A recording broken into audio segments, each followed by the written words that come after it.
Good morning friends, how are you. आप सभी लोगों का इंग्लिश जंक्शन में हरिवंश सर पर स्वागत है। आज की इस वीडियो में आप लोगों को जो कुछ नई चीज़ें और सीखने की मिलेंगी। पिछली वीडियो में हमने ये बताया था कि वर्ब टू बी का यूज़ कैसे करते हैं, इंग्लिश को कैसे बड़े आसान तरीके से सीख सकते हैं और किस प्रकार से आप अपने हिचक को दूर कर सकते हैं, क्या करें क्या ना करें, किस तरह से आप जो अपने आप को इंग्लिश में सुधारें, किस तरह से आपको इंग्लिश में कॉन्फिडेंट करें।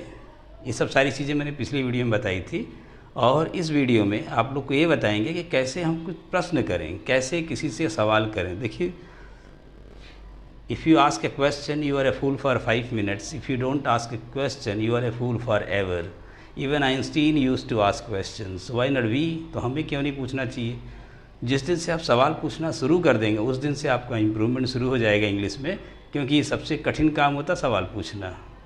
सवाल पूछ करके खुद से जवाब देना भी होगा आपको, और जवाब देने के साथ साथ आपको दूसरे का भी जवाब लेना पड़ेगा। इस तरह से मैंने आज देखिए कुछ आपके लिए WH वर्ड्स लिखे हुए हैं, इसको आप ज़रा गौर से नोट कर लेंगे, और या नोट नहीं कर रहे तो स्क्रीनशॉट ज़रूर ले लें।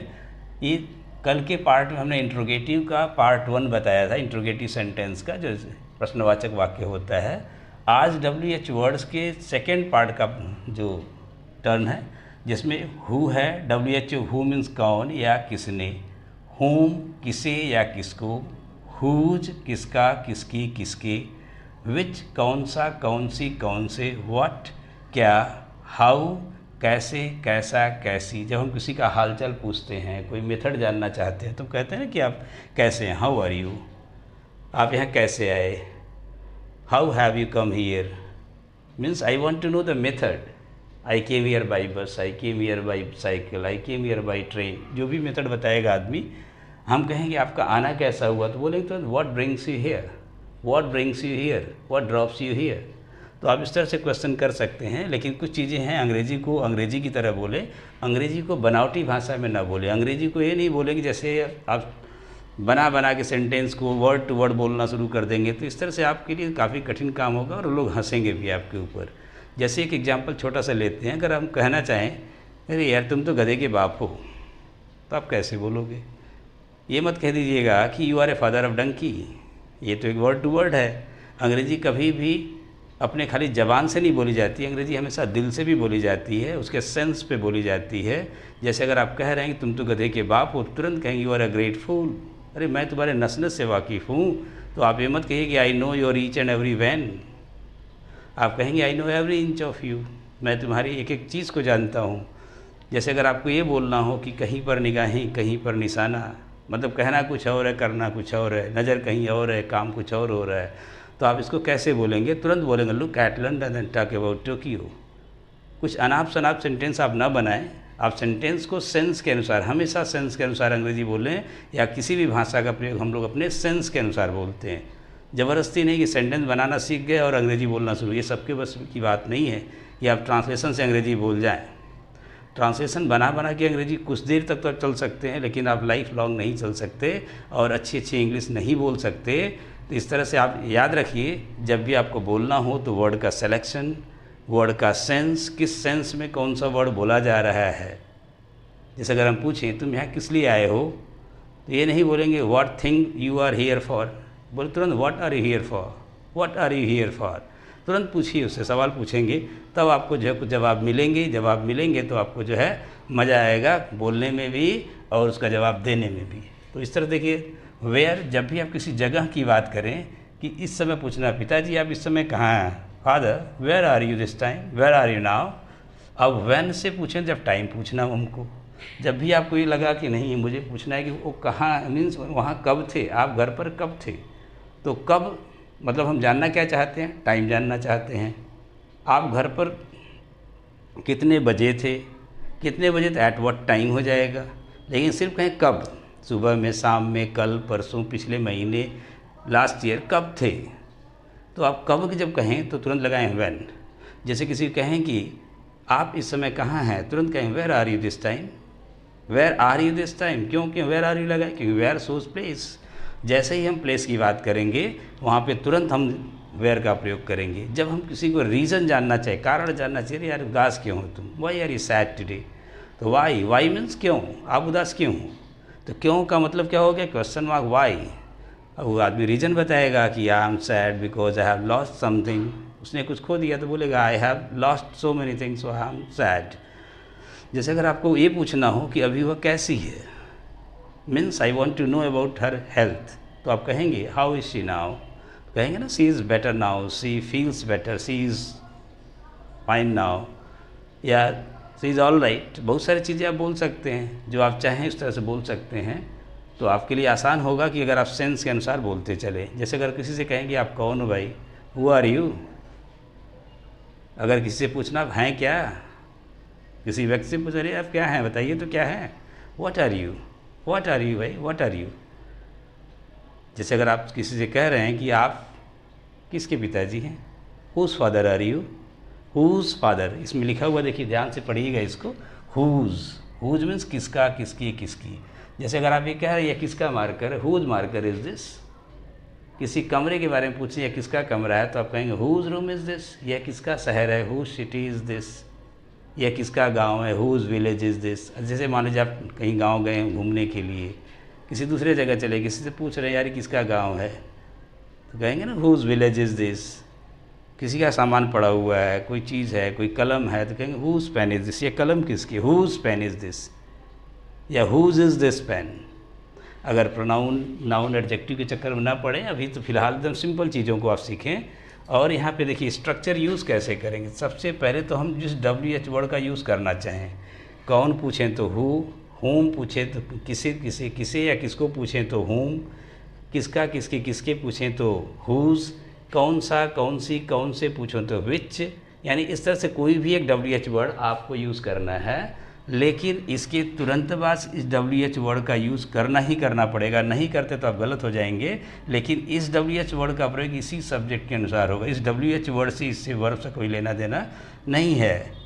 लेकिन यहाँ अगर ध्यान नहीं देंगे तो पूरी तरह सेंटेंस को चौपट कर देंगे। इसके बाद आपको कॉम्प्लीमेंट लिखना होता है। कल हमने जो है पिछली वीडियो में कल बताया था आप लोग को, ये कॉम्प्लीमेंट क्या होता है, ये जो पूरे वाक्य को कंप्लीट करता है। जैसे आप कुछ एग्जांपल लेते हैं, जैसे हम पूछें कि तुम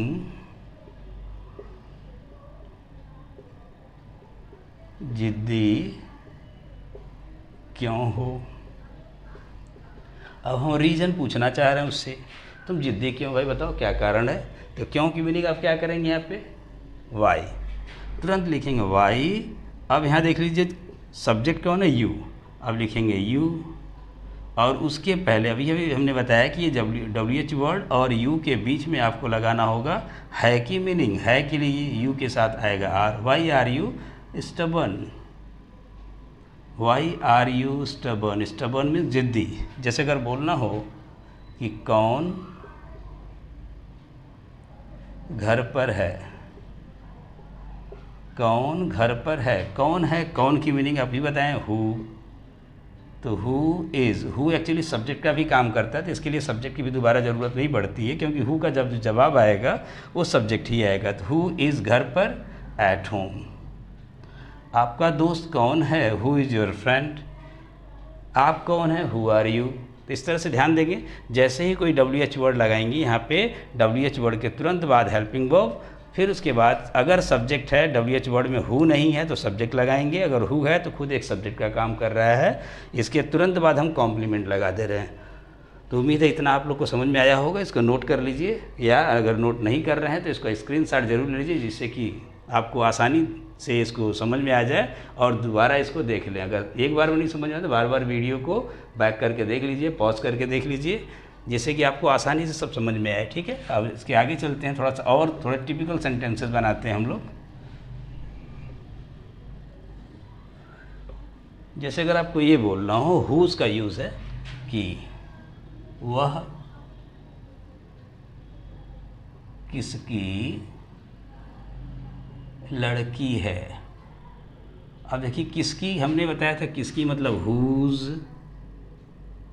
हुज के बाद लड़की है तो लड़की का मतलब गर्ल भी होता है, डॉटर भी होता है। यहाँ आप किसी व्यक्ति के रिलेशन की बात कर रहे हैं तो यहाँ पे डॉटर का यूज़ होगा, न कि गर्ल का। Whose daughter is she, whose daughter is she. जैसे इस पर आप खूब प्रैक्टिस करिए, मेरे साथ इसे बोलते चलेंगे कि यह किसका मार्कर है, हुज मार्कर इज़ दिस। यह किसका घर है, हुज हाउस इज़ दिस। यह किसका झोला है, हुज बैग इज़ दिस। यह किसका काम है, हुज वर्क इज़ दिस। आप लोग मेरे साथ बोलते चलेंगे, आप लोग को आसानी हो जाएगी। अगर आपको बोलना यह किसकी गलती है तो कहेंगे हुज मिस्टेक इज़ दिस। अगर आपको ये कहना हो कि यह किसकी जिम्मेदारी है, हुज रिस्पॉन्सिबिलिटी, हुज के तुरंत बाद responsibility, whose responsibility is this.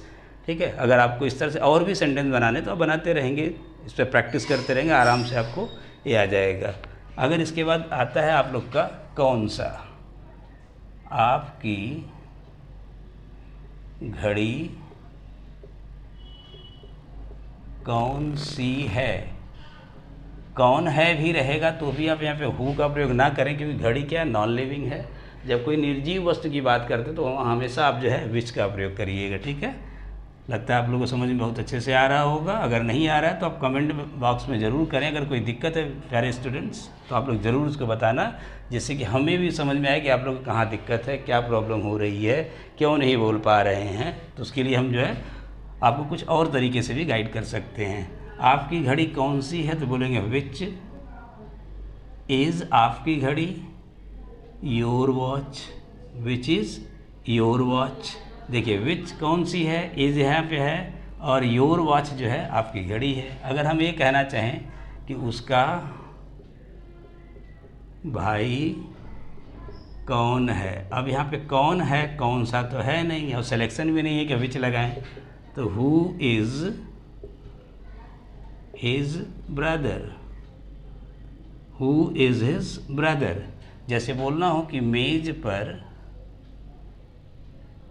अगर आपको ये बोलना हो कि मेज पर क्या है, मेज पर क्या है, तो क्या की मीनिंग जानते हैं आप लोग, अभी बताया हमने, what is on the table.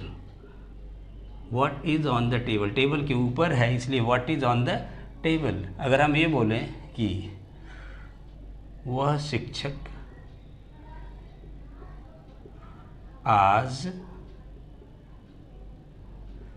अनुपस्थित क्यों है, क्यों है मतलब हम रीज़न पूछना चाह रहे हैं, तो क्यों की मीनिंग तुरंत लिखिएगा वाई इज़ वह शिक्षक, that teacher, why is that teacher absent today, absent today, why is that teacher absent today.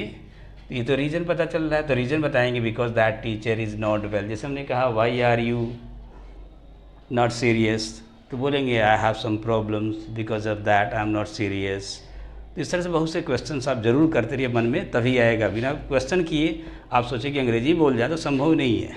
अगर हम ये बोलें कि उन्हें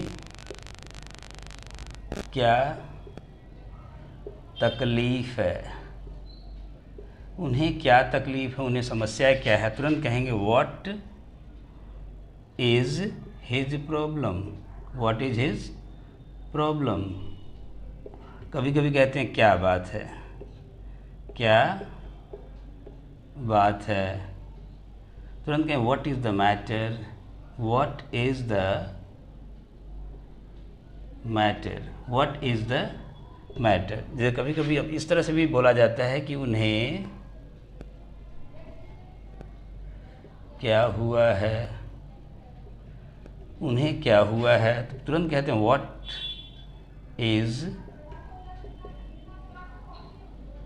इज़ रॉन्ग विद हिम। इस तरह से प्यारे बच्चों आप लोग जो WH वर्ड का यूज़ आप ज़रूर करिए, और जितना ज़्यादा प्रैक्टिस करेंगे उतना ही ज़्यादा आप लोग सीख पाएंगे। इसीलिए कहते हैं ना practice makes a man perfect. क्यों ऐसा कहा जाता है, करत करत अभ्यास से जड़मति हो सुजान, रसरी आवत जाते सिल पर परत निशान। तो आप लोग इसको ज़रूर अपने लाइफ में अडॉप्ट करिए, because without practice nothing is possible.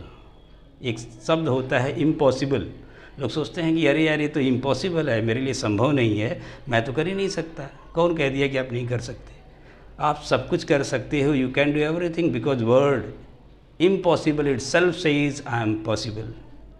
इसी के साथ आप लोग से बस एक रिक्वेस्ट है इस वीडियो को सब्सक्राइब ज़रूर कर दीजिएगा, इस चैनल को सब्सक्राइब कर दीजिएगा और इस वीडियो को लाइक करिएगा और अपने दोस्तों, रिश्तेदारों, जहाँ जहाँ जिसको इंग्लिश की ज़रूरत है वहाँ आप शेयर करते रहिएगा, जिससे कि उन लोगों का भी भला हो। अपना तो भला हो ही रहा होगा, हमें उम्मीद है आप लोग अच्छे से देख रहे होंगे। और देखने के बाद वीडियो को लाइक ज़रूर कर दें और अगर आप सब्सक्राइब नहीं किए तो बहुत जल्दी सब्सक्राइब कर दें, क्योंकि और भी इसी तरह से मनोरंजक वीडियो आने वाले हैं जो आप लोग को इस चैनल पर English Junction by Harivansh sir पर और मज़े आने वाले हैं। और अगर आप लोग चाहते हैं कि मज़े लें और अच्छे से सीख जाएं और एक अच्छा स्पीकर बने तो मेरे साथ ज़रूर जुड़ जाइए और मैं आगे और धमाकेदार वीडियो लाने वाला हूं। Thank you, all the best.